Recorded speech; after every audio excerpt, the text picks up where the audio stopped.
이재용 삼성전자 부회장이 수면 마취제인 프로포폴 주사를 상습적으로 맞았다라는 의혹이 제기돼서 지금 검찰이 수사에 나선 상황인 거죠? 네, 그 수사가 시작된 그 계기가 그 해당 병원의 간호조무사로 일했던 네.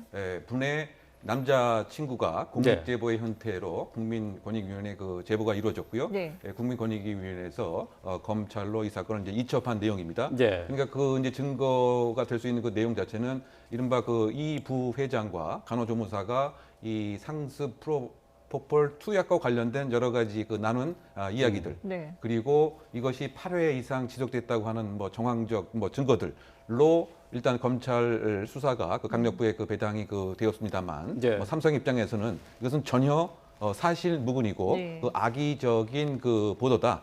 다만 일정한 이유 때문에 그 정상적인 이 진료 목적에서 투약을 한 사실은 있지만 네. 이것은 불법 투약과는 전혀 거리가 먼 이런 얘기다. 이런 입장이 나오고 있는 상황입니다. 예. 자, 프로포폴과 관련한 사건들이 가끔씩 언론에 나오게 되는데요. 주로 이제 연예인들과 관련해서 많이 소식을 들었어요. 근데 과연 이 프로포폴이 뭐냐? 좀 더 자세하게 좀 설명을 해주세요. 일단 뭐 수면 마취 유도제다 뭐 이렇게 평가를 할 수가 있는데요. 네. 그 효능으로서는 이걸 투약하고 나면 그야말로 잠을 푹 잔 것처럼 깔끔한 이제 느낌이 들기 때문에 네. 이것을 지속하게 되게 되면 여기에 이른바 중독이 되는 또 이것이 과다하게 되면 또 부작용도 생기게 되고요. 또 극단적인 상황까지 이르게 되기 때문에 2011년도에 이것을 향정신성 의약품의 품목이 포함이 되었습니다. 네. 아, 그래요? 결국 쉽게 얘기하면 마약이란 얘기네요. 그렇죠. 의료 목적으로 사용하지 않게 되면 결국은 마약이다 이렇게 그 얘기를 할 수가 있고요. 뭐 최근 몇 년 동안 여러 그 연예인들이 네. 이것을 이제 그 복용을 하다 보니까 여러 가지 사건 사고들이 많이 또 발생을 했었습니다. 부가적으로. 네. 네. 이러면 이 프로포폴을 따로 마련하기 위해서 이를테면 해당 병원에서 정량을 사용하는 척하지만 반 정도 사용하거나 그러면 남은 것을 다 이렇게 모아서 예. 불법으로 또 투약을 한다든가 이런 그 2차, 3차적인 이제 범죄들이 있었는데요. 네. 어떤 요약하게 되면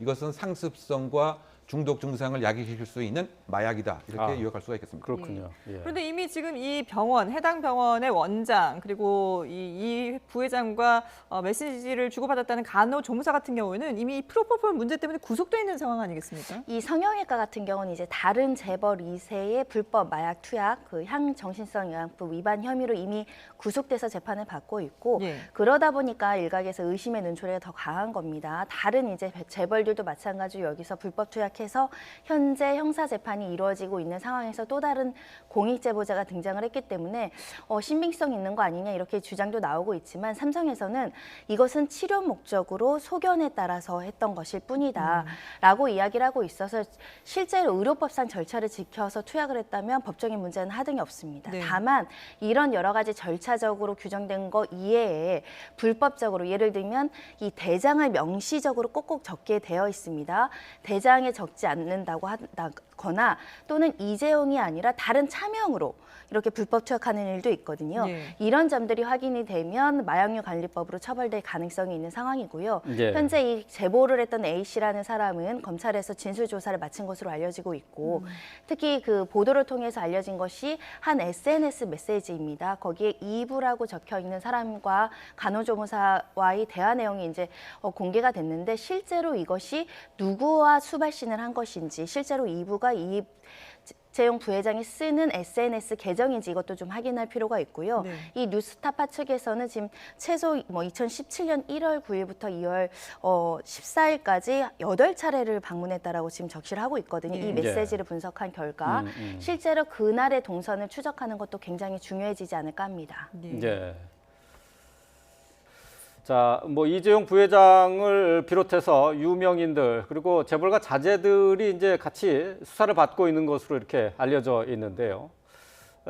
어제 이재용 부회장이 외부 행사가 있었습니다. 문재인 대통령이 주재를 했던 코로나19와 관련한 기업인들과의 간담회였었는데요. 자, 이 자리에 나온 이재용 부회장에게 관련 내용을 좀 물어봤습니다. 들어보겠습니다. 누워 있는 걸 직접 보시죠. 네, 누워 있는 거. 띠띠띠 소리 나는 그 기계 하나 틀어놓고. 사실인지 아닌지 좀 말씀 부탁드립니다. 입장 내신 거에는 병원에 가신 적은 있다고 나오셨는데 위험하시니까요. 개인 성형외과 진료받으신 이유 뭐예요? 앞서서 공익 제보자의 얘기를 좀 들어봤고요. 그리고 이재용 부회장의 모습도 봤습니다. 자, 삼성 측에서는 이재용 부회장과 관련해서 이 프로포폴 불법 투약은 사실이 아니다라고 지금 입장문을 냈어요. 네, 그렇습니다. 그러니까 그 의료적인 이제 목적으로 뭐 투약한 사실이 있지만 지금 이렇게 그 제보된 그 내용 자체는 완전히 그 허구고 그 악의적인 이제 목적이 있는 것이 아니냐. 그래서 법적인 대응도 고려할 사항이다. 이렇게 이제 얘기를 하고 있습니다. 네. 다만 이제 그 제보의 그 내용은 소위 말해서 5년 전부터라고 얘기를 하고 있기 때문에 이를테면 그 사법농단 연루되기 이전부터 투약한 것은 아니냐, 뭐 이런 이제 의혹이 이제 분명히 있는 것인데요. 예. 그런데 사실은 이 혐의 자체가 뭐 입증을 한다거나 불법 투약과 관련돼서는 상당 부분 이제 어려운 점이 분명히 있습니다. 네. 그 사례가 사실은 그 이부진 신라 호텔 사장의 그 경우인 거죠. 네. 이것도 사실은 비슷한 형태로 이제 뭐 제보가 됐던 걸로 기억을 그렇죠. 합니다. 그 해당 병원에서 일했던 그 간호조무사가 특정 매체에 그 제보를 하고 그래서 이것이 불거져서 경찰에서 이제 수사가 시작됐던 것으로 기억되는데요. 네. 서울청 이제 그 광수대에서 해당 병원에 소위 그 내사의 단계에서 관련 병원 진료 기록을 요청을 했습니다만 그 병원 측에서는 이것은 중요한 그 환자의 기록이기 때문에 영장을 발부받아서 와라라고 해서 사실은 또 압수수색을 이 해당 병원에 그 했습니다만 네. 그 상황에서도 이제 이부진 신라호텔 그 사장은 과거에 화상을 입어서 이 화상을 치료하기 위한 목적으로 시술을 했던 것이고 네. 또 그 여성 미용 시술상 눈 꺼풀이 좀 다소 처지는 것이 있었기 때문에 이것에 관한 이제 뭐 치료는 그 했다고 하지만 네. 지금 얘기하는 것처럼 뭐 불법 투약은 아니다라고 하기 때문에 네. 이것을 입증하는 데서도 그 사실은 경찰에 상당히 그 수사에 한계가 있어서 지금 1년 이상 이 수사가 좀 지지부진한 면이 상당 부분 있습니다. 네. 검찰의 일정한 의견으로 뭐 기소를 하거나 불기소 의견을 송치한 것도 아니고요. 네. 그래서 그만큼 사실은 이 의학적 목적으로 프로포폴을 사용했다고 했을 때 이것을 뒤집는 수사를 하는 것은 일정 부분 좀 한계가 있는 상황이 아닌가 이런 생각이 네. 드는 거죠. 그러니까 이제 결론적으로는 이제 프로포폴을 병원에서 맞았다고 해서 이게 다 불법은 아니기 때문에 이것을 이제 불법인지 아닌지를 가려내기가 쉽지 않다는 얘기 아니겠어요? 일단 마약류관리법과 의료법상의 정한 절차대로 정량이 투약이 되고 치료 목적이었다고 한다면 하등의 문제는 없는데 요즘에 워낙 그 뭐 재벌가 뭐 연예인들뿐만 아니라 일반인들 사이에도 오남용이 굉장히 심각한 것이 이 프로포폴이라고 합니다. 그래서 마치 정량을 쓴 것 같이 하면서 교묘하게 그 남은 것들을 아예 처방 없이 의료법상 기록 없이 처방하는 경우들이 좀 있다라고 하고 한 사람이 돌아다니면서 하루에만 여러 군데 병원에서 이것을 투약하는 일반인들도 있다라고 본다는 것은 그만큼 적발과 제재가 쉽지 않은 구조이기 때문에 그래서 그 마약류 처방하는 이 절차들이 계속 엄격해지고 있고 기록을 반드시 남기게 하고 있고 일각에서 모두 CCTV를 통해서 관리 감독할 수 있게 해야 된다라는 제안도 나와 있는 실정이라서 이 사건도 마찬가지로 내부 고발자의 명확한 진술이나 증거라든가 그 대장들이 나오지 않는 이상은 사실은 이 진료기록부나 의무대장이 뭐 오류가 있다, 뭐 미처 기록하지 못했다 또는 아예 방문 사실조차 그 흔적이 남지 않으면 쉽게 진실을 가려내기가 굉장히 어려운 구조이긴 합니다.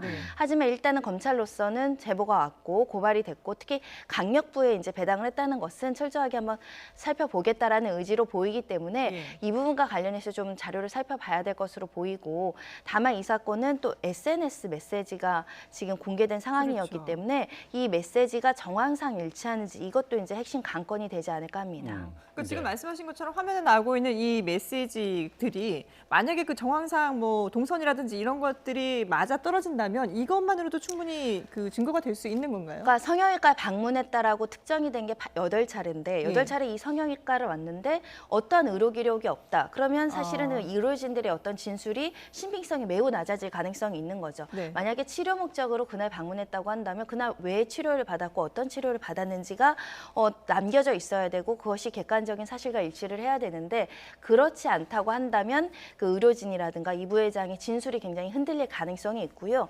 다만 그날 실제로 와서 어떤 치료를 받았을 개연성도 있습니다. 네. 그리고 특히 제보자의 진술은 단 한 차례만 이 부회장이 그런 투약하는 장면을 봤다라고 하고 있기 때문에 실제 성형외과는 일반인들도 여러 가지 시술로 자주 방문할 수 있는 것이라서 실제 어떤 치료를 받았는지 그것도 굉장히 중요하지 않을까 합니다. 예, 그렇습니다.